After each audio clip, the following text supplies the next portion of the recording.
This is Kenya News Update today.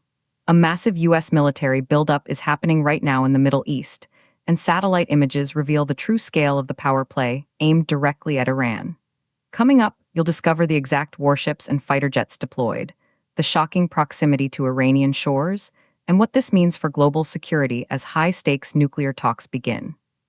The USS Abraham Lincoln, a nuclear-powered aircraft carrier with 90 warplanes and over 5,600 crew, has been confirmed by BBC Verify using satellite imagery. It's currently positioned just 700 kilometers off the coast of Iran in the Arabian Sea. But here's the twist. This is just one piece of a much larger and rapidly expanding military puzzle. US and Iranian officials are set to meet in Switzerland on Tuesday for a critical second round of talks. Iran says the meeting will focus on its nuclear program and the potential lifting of U.S. economic sanctions. The Trump administration, however, has indicated it wants to discuss other issues, including Iran's military program and its recent deadly crackdown on protesters. This military deployment is the administration's unmistakable message, delivered not with words, but with raw, satellite-verified firepower. Meet the USS Abraham Lincoln Carrier Strike Group. It leads a formidable task force that includes 3 guided missile destroyers. Publicly available images from European Sentinel-2 satellites show the carrier 150 miles off the coast of Oman.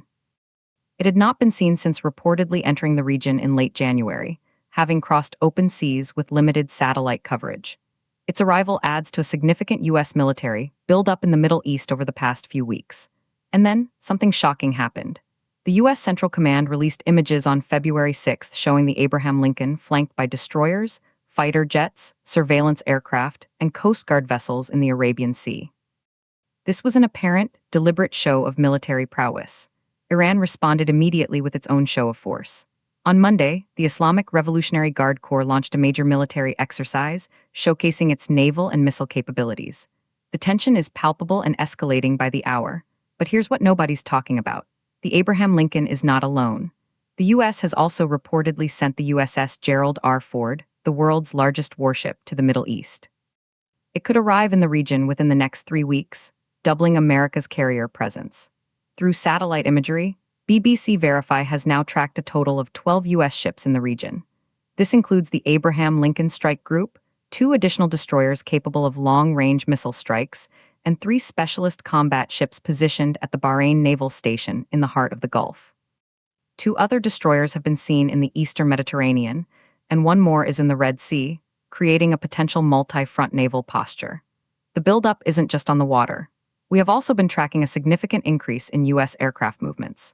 There's been a visible rise in F-15 and EA-18 fighter jets stationed at the Muwafaq Salti military base in Jordan. Furthermore, U.S. cargo planes, refueling tankers, and communications aircraft are steadily moving towards the Middle East from bases in the United States and Europe. This is a comprehensive, coordinated mobilization of air and sea power. The stakes couldn't be higher. These talks in Switzerland are happening under the shadow of warships and the scream of fighter jets. Some analysts say this pressure is necessary to force a decisive deal on Iran's nuclear ambitions. Others warn it's a dangerous provocation that could accidentally trigger a wider conflict. The world is watching a high-risk game of diplomatic chess, with real aircraft carriers as the pieces. For 9 years, negotiations with Iran have been stop and start. Now, with a new administration in Washington, the approach is fundamentally different. The message is clear: negotiate from a position of overwhelming strength. But if the talks fail, what then? The military assets are already in place. The question hanging over the Gulf isn't just about uranium enrichment levels. It's about whether this show of force will lead to a breakthrough or a breakdown. Do you think deploying this level of military power increases the chances for peace, or does it make a dangerous confrontation more likely? Drop your take in the comments.